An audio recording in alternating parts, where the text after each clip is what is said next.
Hello, my name's Eddie and welcome back.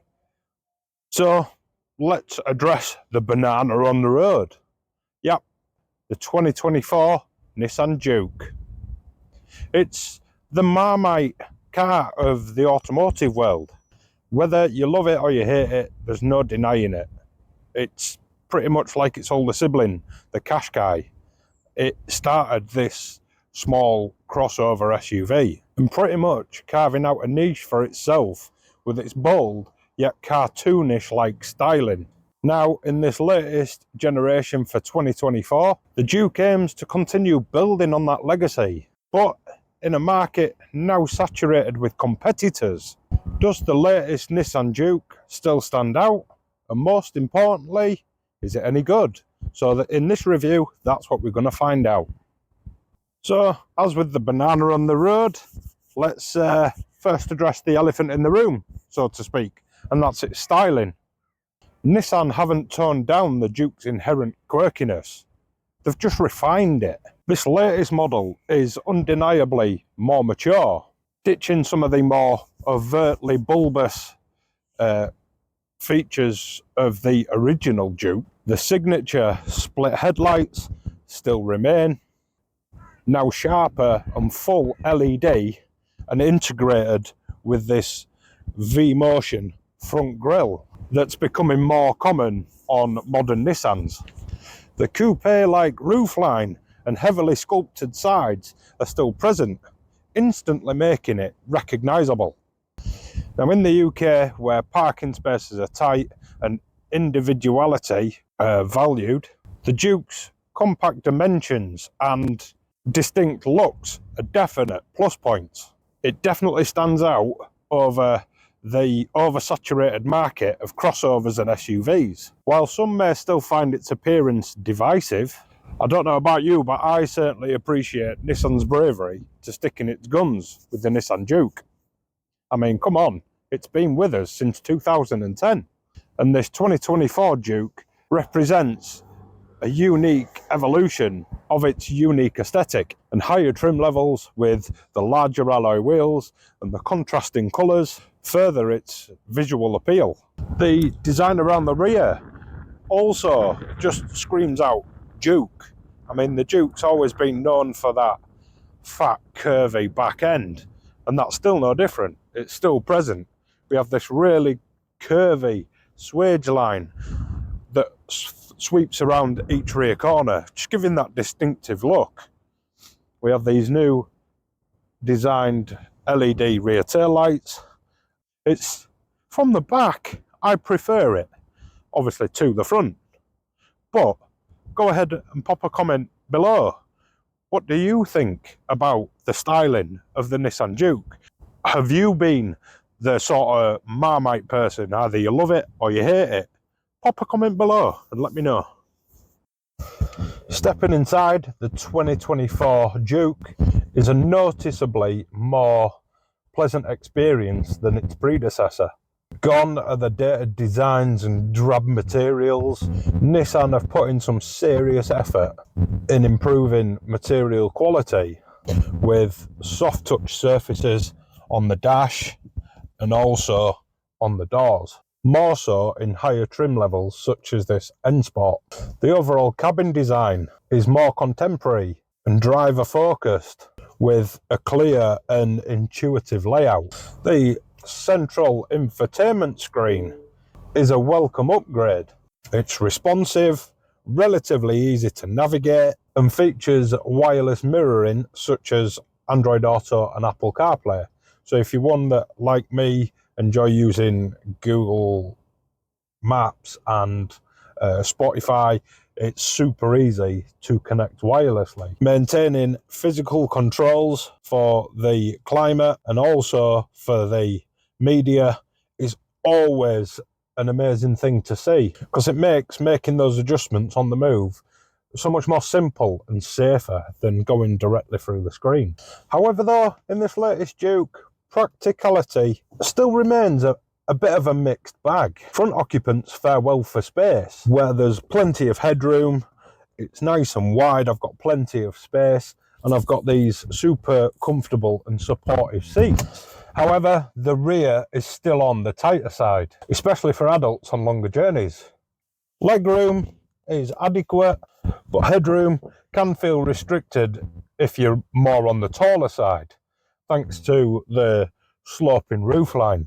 This is quite a common trade-off in this segment though, even though rivals like the Skoda Kamiq and the Ford Puma offer more rear passenger space. Storage is good back here though. We have mat pockets on either back seat.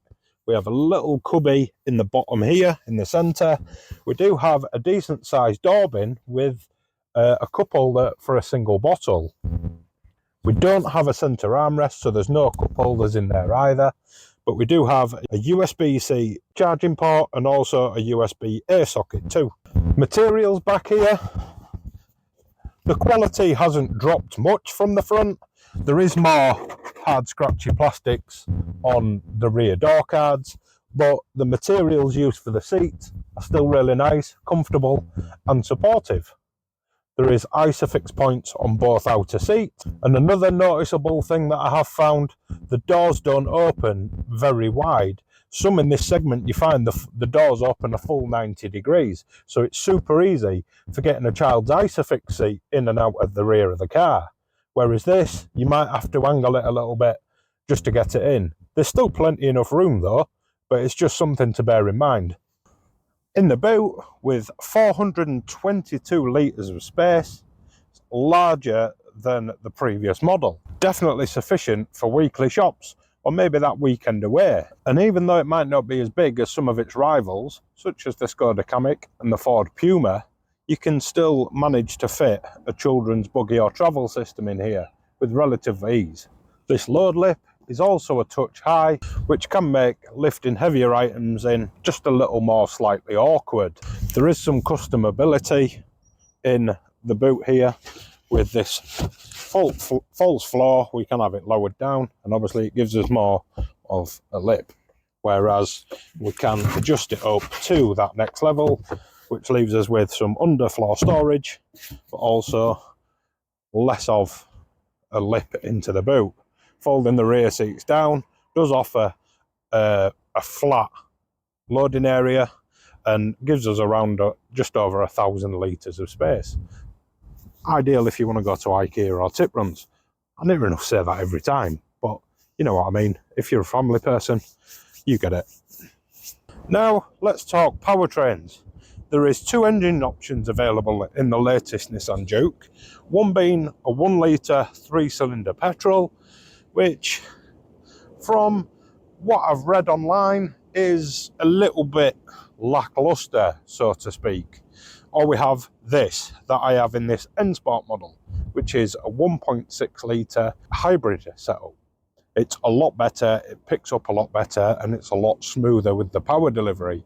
Plus, with that hybridness to it, you can achieve a very good fuel economy. Throughout my week with it, I've averaged almost 60 miles to the gallon, which, to be fair, is fantastic. Get the Juke out on the road though, and it blends a good balance between handling and comfort. I've travelled about 500 miles in the Juke this week, and it's been relatively good across the board. Around town, it's been smooth and comfortable, it's been easy to park, it's been easy to manoeuvre. I've managed to get the kids in it all right. I went on a bit of a fair old journey, went down the motorway. It was obviously, as you'd expect, comfortable. So if you are going to be using the Juke for longer commutes, you know that you're going to be all right. Road noise was obviously kept to a minimum. The noise reduction in the Juke is actually rather good. I did find a bit of tyre noise and a bit of wind noise from the wing mirrors, but a little bit's to be expected. Once you get the radio on, you can't hear it. The suspension has been well tuned, so it absorbs potholes and bumps nicely. Obviously on these larger wheels that I have on this N-Sport model, it does get a little bit jarry. The steering, it's very, very light, but you don't get much feel from it. So if you are a driver that likes an engaging car, it's not as engaging as the Ford Puma, but it's still relatively fine to live with day to day. The Ford Puma and Seat Arona do offer sharper handling. So if driving dynamics are a priority, the Juke may not be up to what you're expecting. The Juke's generously equipped, especially on mid to higher level trims, but even entry-level models come with a good level of standard equipment, including LED headlights, air conditioning, and the centre infotainment screen with Apple CarPlay and Android Auto. Moving up the trim levels, and obviously mid to high levels, you do get adaptive cruise control, blind spot monitoring, front and rear reversing parking cameras. As with most car makers these days making family cars, whether small or large, safety has been a priority, and the Juke has managed to achieve a 5-star Euro NCAP safety rating. Pricing is competitive within this small crossover segment, placing the Juke squarely against rivals.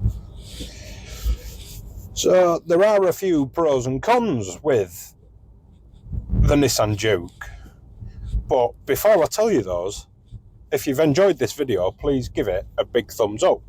Subscribe to the channel for more new and used car reviews. And if you think that this will help someone that you know, please do go ahead and give it a share. So, what are those pros and cons? Well,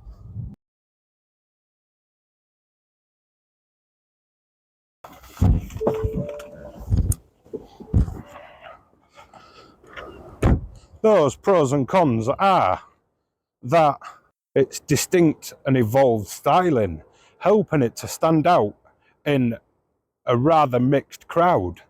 Improved interior quality. Nissan have aimed to step up the quality of the interior materials, and they've managed to do it very well. It offers a decent boot space, which for its size, it's a rather big boot, making it practical for small families. Efficient engine choices.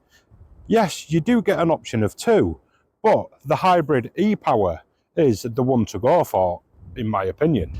Generous equipment levels. You get a good range of generous equipment across the range, but if you want a decent spec, go from mid-level to the higher trims.